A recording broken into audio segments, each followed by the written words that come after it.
el Islam, quienes creen en los sucesos del Antiguo Testamento. Sin embargo, a Dios no le llaman Jehová, como las religiones antes mencionadas, sino Alá, que significa Dios en su idioma. La gran diferencia entre las dos religiones será en que los cristianos hacen caso a las últimas enseñanzas de Pablo, el último apóstol, mientras que los musulmanes, los fieles del Islam, siguen las enseñanzas de Mahoma, quien es el profeta que trajo la doctrina verdadera.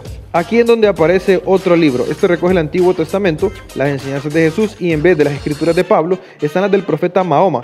Este libro se conoce como Corán. Los cristianos creen que Dios Padre, Jesús y el Espíritu Santo son una trinidad, es decir, un solo Dios, tres en uno, mientras que el Islam cree que Jesús solo es uno de los profetas del Dios Alá. Los musulmanes también, al morir Mahoma, necesitaban escoger al califa, es decir, el sucesor equivalente al papa. Así que aquí se dividió el grupo en dos sectores: los sunitas, quienes se basaban en un libro sagrado llamado Sunna, donde estaban escritos mandatos de Mahoma, que decía que el califa sería escogido por la comunidad, y por otro lado estaban los chiitas, que decían que el sucesor debería ser Ali, el heredero por herencia.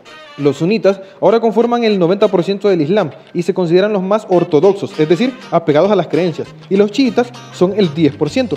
Los chiitas creen que el imán, o sea, el líder espiritual de una mezquita, o sea, de un templo, es un intercesor de Alá y hasta puede tener ciertos poderes, mientras que los sunitas respetan al imán, pero creen que la relación es directa sin necesidad de intercesores. Aún así, sí tienen cosas en común, aquellos rituales que ya se practicaban por revelación del profeta Mahoma, como orar 5 veces al día, ayunar en el día del Ramadán, es decir, el 9º mes del calendario islam, siendo sagrado y conmemorando la revelación del Corán a Mahoma, y peregrinar, que es un verbo que significa visitar un lugar sagrado.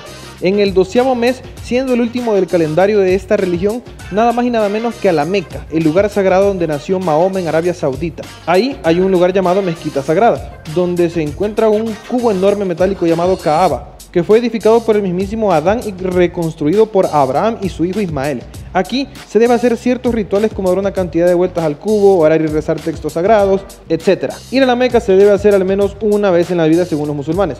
Claro, si se tiene la capacidad de salud y económica. Así como en el cristianismo, en el Islam habrían pequeñas religiones derivadas que surgirían como los drusos, que es muy parecido al Islam pero incluyendo muchas filosofías como el hinduismo, las enseñanzas de Platón y hasta gnosticismo, que ya hablaremos de eso luego. Y por cierto, es importante aclarar, como motivo de educación y cultura, existe una rama del Islam llamada yihadismo, que lastimosamente es la que más nos muestran en la cultura occidental y es la que se encarga de imponer sus creencias mediante la violencia y terrorismo, por lo que no puedes creer que los musulmanes son asesinos. De hecho, ellos no tienen nada que ver con los terroristas, pues porque no lo son.